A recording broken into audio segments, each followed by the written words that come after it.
Hello there, my name is Mooseman, and today I will be informing you of whether you should play, wait, or avoid the top-down racer game, The Next Penelope. As always, we will be looking at gameplay, visuals, value, and future potential before making a final verdict on the early access version of The Next Penelope. The Next Penelope is a top-down racing game set in the distant future where you play as Penelope, who is racing to find her missing husband Odysseus amid war breaking out on her home planet of Ithaca. The game starts out simple. You press left and right to steer, no brake and no acceleration. Although racing your ship may seem simple at first, things quickly ramp up in intensity as you unlock new weapons and abilities. Each level will require you to use completely unique strategies due to the variety of mission types. One mission will have you focusing on beating an opponent to the finish line, while the next mission will have you fighting a boss and his minions. One problem I often have in racing games is that outside the first few races, the gameplay essentially stays the same and becomes a monotonous repeat of the same thing. This monotony is not present in The Next Penelope, however. Since the challenge is based on the weapons you unlock, each planet has a completely different set of mechanics. You get to keep the weapons you earned from the previous planets, thus adding progression to what you can do with your vehicle. There are 6 total weapons in the game. The Boost, which allows you to break through obstructions, move faster, and knock enemies out of the way. The Energy Gun, which allows you to shoot down other racers and effectively kill bosses. The Vampiric Mines, which give you energy if your opponent hits them. The Teleport, which can be used to dodge or take shortcuts if timed correctly. The Hook, which can drag your opponent back and opens up alternative routes. And the Projectile Absorbing Crystal, which turns all projectiles on screen into experience points. Similar to F-Zero, however, using your abilities costs you energy, which doubles as your life bar. Run out of energy and you're wrecked, which will happen a lot since the game is incredibly hard at certain points. On top of progressing with weapon upgrades, you can also upgrade your ship using experience points, which can grant you a number of upgrades to your system. There are multiple ways you can control your ship: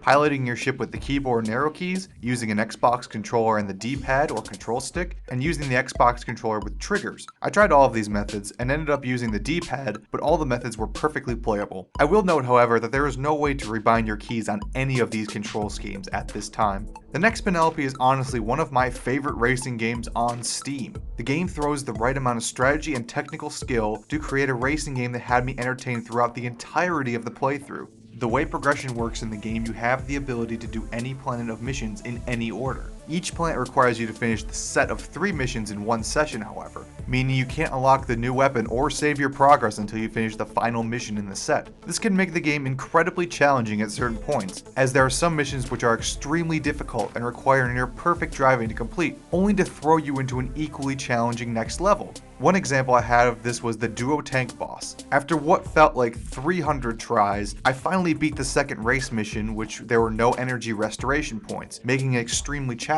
But then I was immediately thrown into my first boss fight, in which I was under a constant barrage of enemy tank fire. But the challenge presented by Next Penelope was enjoyable. It was that kind of challenge where you would physically jump out of your chair after beating a hard level. It reminds me a lot of actually an arcade game, where each level beaten feels like a major accomplishment, even if it took you 100 tries and $10 in quarters to beat. The game demands perfection. Any mistake and it will instantly set you back immensely. The racing, combat, and strategy are all extremely fun overall, but I do have a few minor criticisms to point out. The energy system in the game will be your worst nightmare. You are constantly out of energy, and on maps without energy restoration pads, the only way you can get energy back is with the Vampiric Mines. This makes it vital to lay down a constant supply of mines to restore your energy. Unfortunately, if you don't place your mines down smartly and your enemies miss them, you may end up hitting them yourself on another lap. The challenge in placing mines effectively is extremely apparent in boss fights, where every sliver of energy could determine whether you win or lose. An example of this is the spider boss, Arachne. In the fight, there are small police bots that will chase you around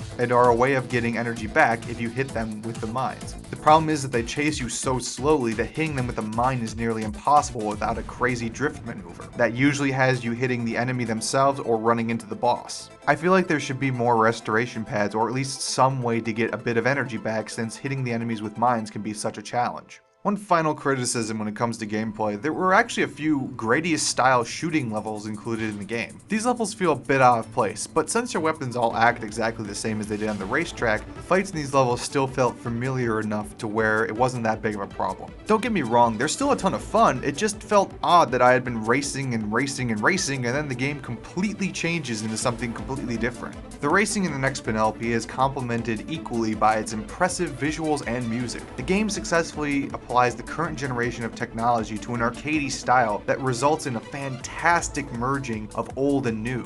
Oftentimes when games try to go for the quote-unquote retro look, they do it at the expense of looking antiquated. The next Penelope combines the charm and nostalgia of the arcade era and improves it by having fairly simple sprite systems surrounded by advanced graphical effects. Going on to the musical style of the game, the music is interesting to me not only because it's good, but because it faithfully replicates the traditional simple melody style of arcade games, but by doing it with more modern music. Each music track complemented the racetrack perfectly, and there wasn't ever a time I was distracted by the music, but then when I stopped to actually listen to the song, it was instantly memorable. A criticism I do have about the style of the game is the story. As much as I tried, I couldn't really get into the story. It's a futuristic telling of the Odyssey where Odysseus is missing after killing Poseidon's son. The story jumps from planet to planet as Odysseus' wife Penelope, hence the name of the game, goes searching for him.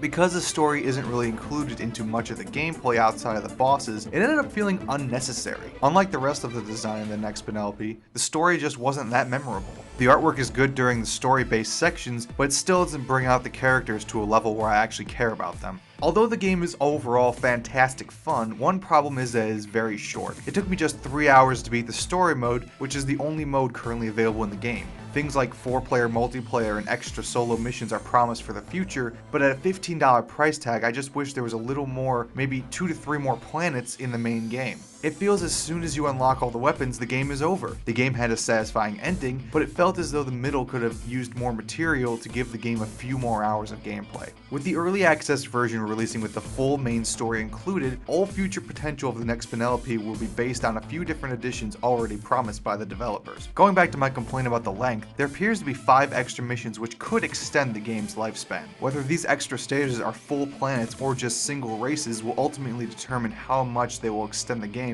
when added. Although I will always hope for more missions being added past what has already been announced, another thing that has not been talked about by the developer but could help the replayability of the next Penelope is a way for the community to make new tracks. A map maker alone would extend the lifespan significantly, as making insanely hard 10-mile long tracks is something I have enjoyed doing since the PlayStation 2 era. You may have noticed multiplayer is grayed out, and that is because it is also not available yet. Multiplayer is something that feels like it should have been available first, as with all racing games the story mode allows you to learn the game, but the real challenge comes in when you and your friends are stomping at each other in head-to-head combat. While not related to the PC version, the game will also have an eventual Wii U release. From my experience with the Wii U, this game would be a great indie addition to the console, and reminds me a lot of the F-Zero Nintendo Land game. If you haven't played the F-Zero Nintendo Land game, it is one of the best and one of the many Nintendo Land games I was dying for more of. The next Penelope may be in a position to provide that.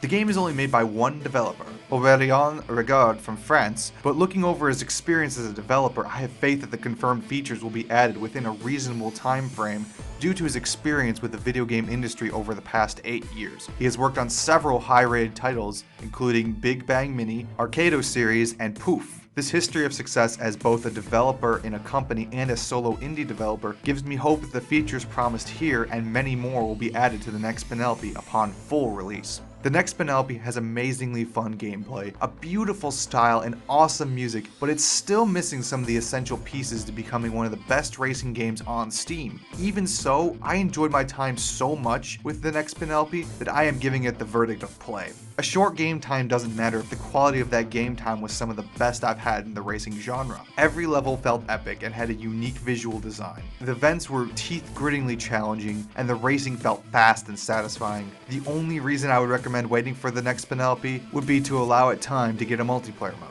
because once it's added, I'm sure this game will become a definite must-have for any fans of the racing genre. Thank you for watching Play, Wait, or Avoid of the next Penelope. If you would like to buy the game, a link to the Steam store page is in the description below. If you would like to see more of my videos, subscribe and check out my channel where I do reviews and other gaming commentary, such as my review on the roguelike game Sproggywood, or my question and gaming video about Call of Duty, where I talk about some of the top AAA FPS games and explore the reasons behind their success.